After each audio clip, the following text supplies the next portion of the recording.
I'm Caprice Young, and I've been active in the charter school movement for 15 years. And I guess I just like to see charter schools get the money they need to be able to grow as fast as they can. Excellent. I'm going to cut.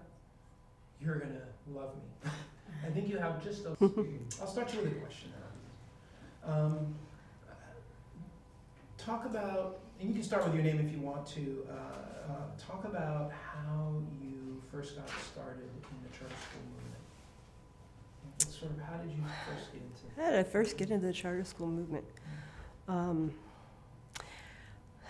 Well, I decided to run for the school board in Los Angeles, and I kept meeting these charter school people during the campaign, and they always wanted to show me their robotics lab or get me to come to their school to see this cool thing.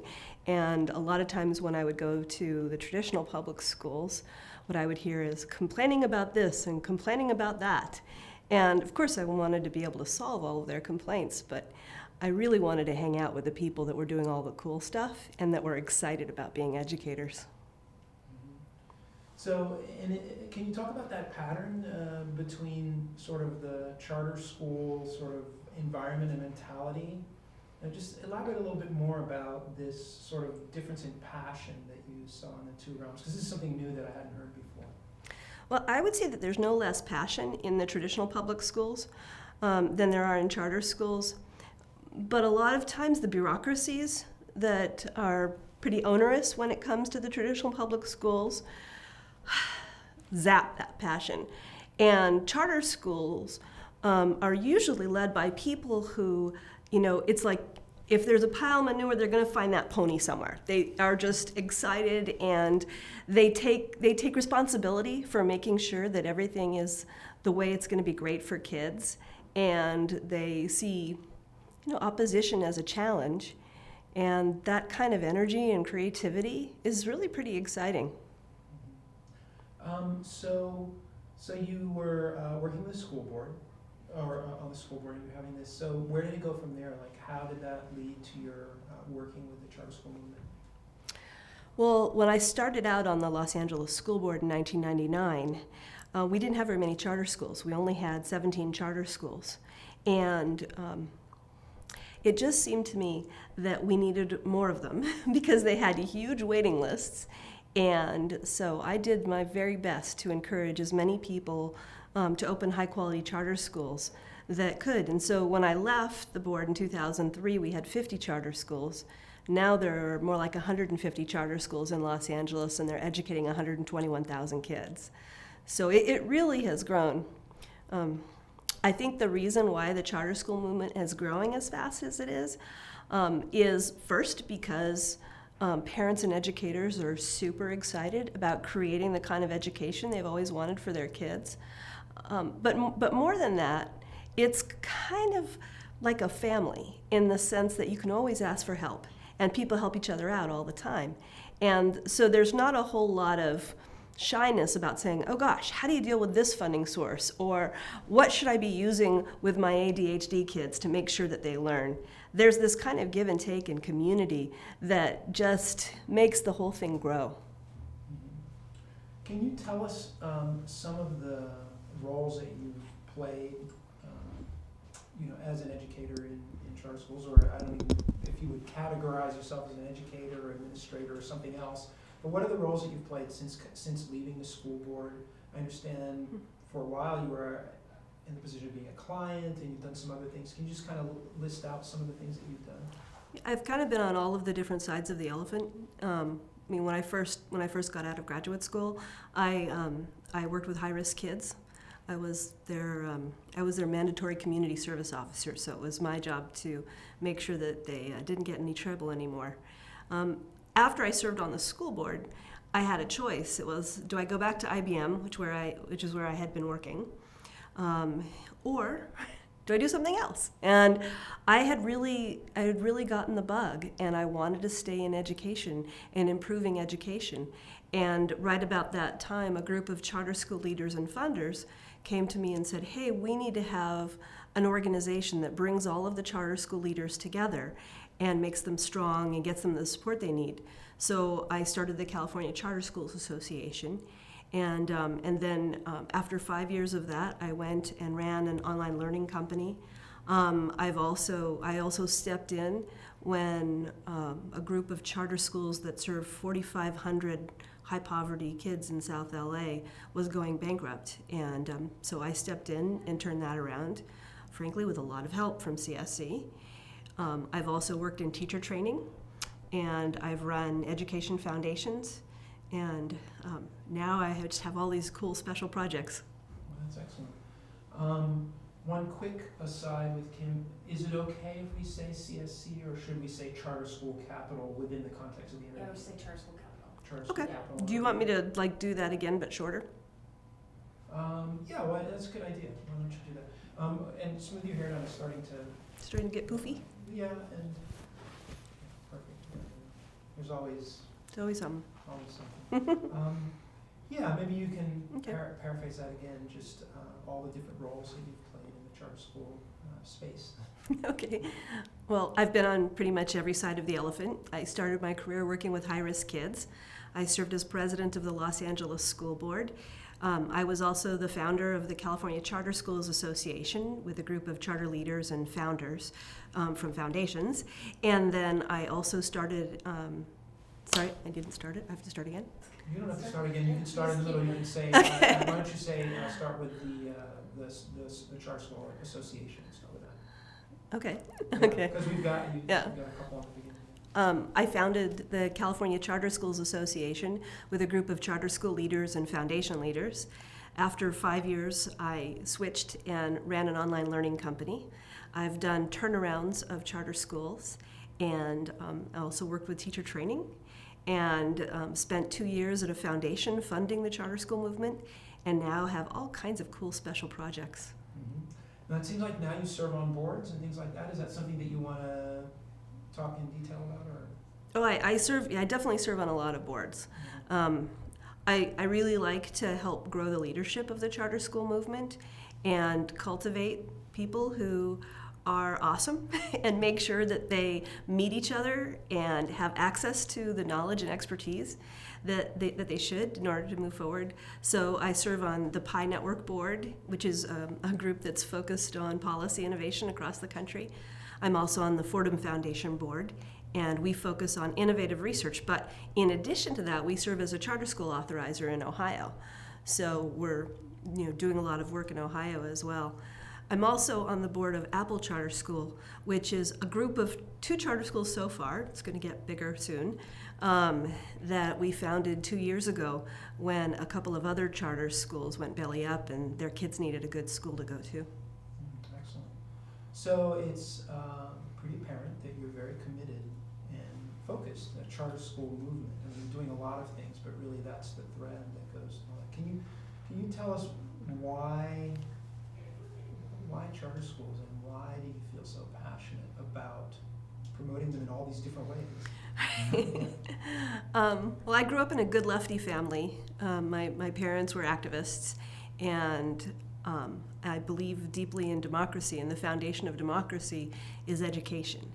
And when parents and educators are actively engaged in creating public education, which is what charter schools are really all about, I think that's what's going to make our country great. And when parents and educators and business leaders and community leaders work together to create great education, they also enliven the kids and inspire the kids to take command of their own education. So charter schools tend to have students that go to college, no matter what their background, or if they've been dropouts. There are a lot of charter schools that are scooping up dropouts and helping them get back on track. They're successful, and I think a lot of that success is driven by the passion to make sure democracy works. Excellent. Can you talk about,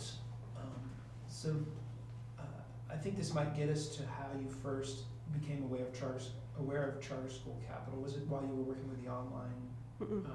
Well, maybe you can talk about how you first came to know them,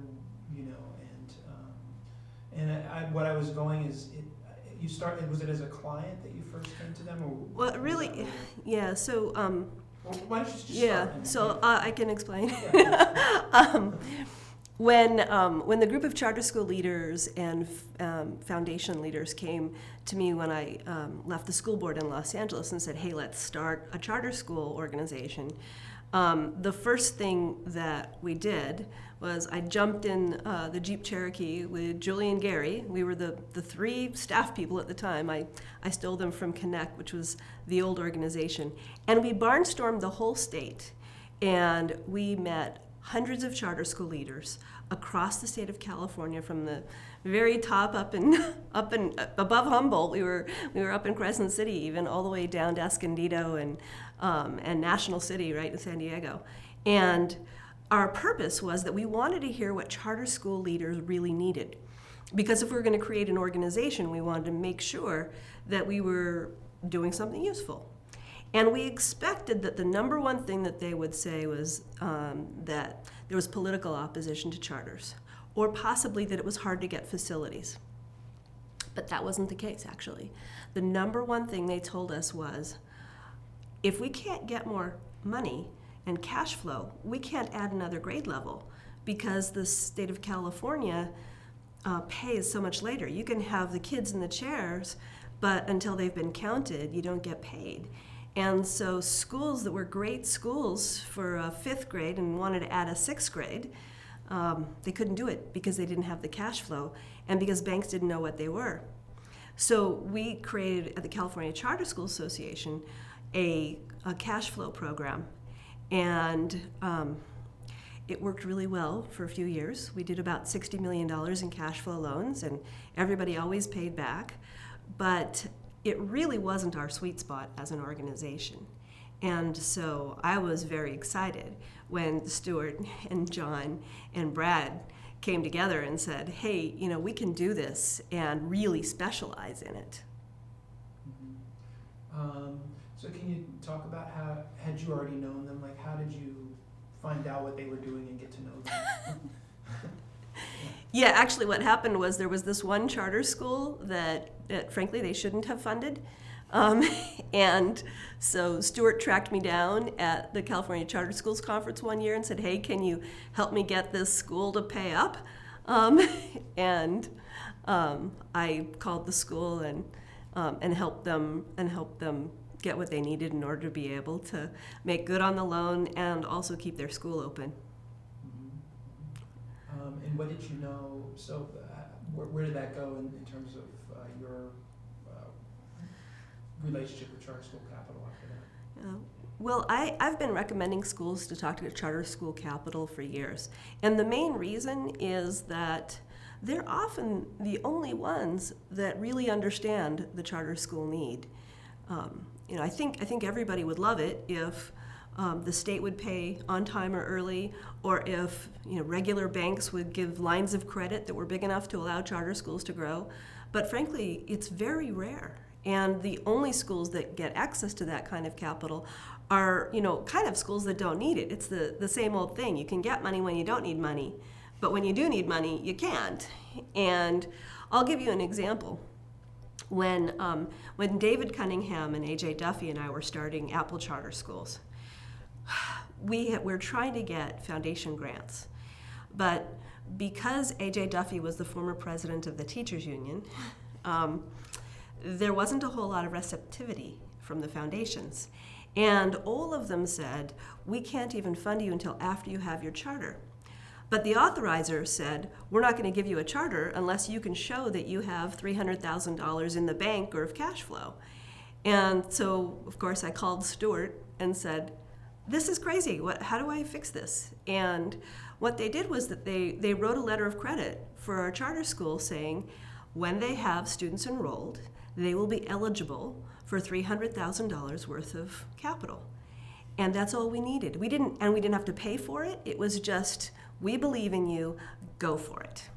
And we did end up borrowing about $200,000 from Charter School Capital, which we were able to pay back in the first 6 months. And at the same time as that, we built up our own reserves so that now our charter school is very strong and we don't have to borrow anymore. But at that critical moment, they were there and nobody else was. So if we can do that again, but not, so it was technically technically it's not borrowing because it's the sale over the receivable. And then I think earlier you mentioned loan, but it's not really a loan. So you want me to use Stuart's language instead of the language that everybody else understands? Well, that is a good point. But I think if we're already talking about, we say funding instead of borrowing, because saying borrowing, I think, fosters the misconception that it's a loan. Like, we're trying to get people to understand that it's not a loan. I know what you're saying, though, because everybody thinks that it's a loan, even though it's not. But feels instead of that way. saying borrowing, we could say funding, because that's, Or just advancing? yeah. Funding or? We tend to say funding, though. I mean, that's the word that we use for what we do for schools. We fund schools, so Okay. we could use that. So that's probably just rephrasing the whole story then. You know With how. Apple, yeah. I mean, the even Apple, if or it's, that part with Apple. yeah, if it's just, I can just focus on the Apple part and use Stuart's words. yeah, It's okay, Okay. no problem. Do you want a question or do you want to just dive I in? can just do it. Okay.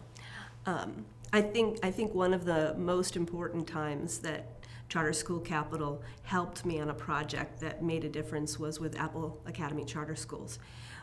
We wanted to start these schools because another group of charter schools had collapsed, and so there were a lot of students that needed to have a school in South Los Angeles.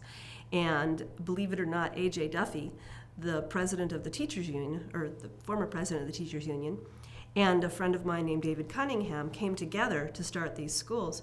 But we couldn't get any money to help start the schools from foundations, partly because the former teachers union boss was involved, and also because they said they couldn't fund us until after we had our charter in hand.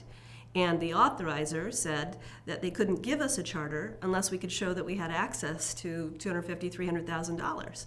And we didn't have it. We had a $10,000 grant from a wonderful foundation, but it wasn't enough. And I went to Stuart and said, hey, how can you help us out with this? And what they did was, for free, they just said, here's a letter of credit. And the way it was worded was, when Apple Charters has an enrollment of students, then we would be willing to provide funding of up to $300,000 to support the school, and just believed in us. And we did end up doing a funding of about $200,000, and by the end of the year, we had managed to save enough money that we didn't have to do any funding anymore. But at that critical moment where we needed somebody to help us get those 350 kids into school, Stuart and John and Brad were there for us.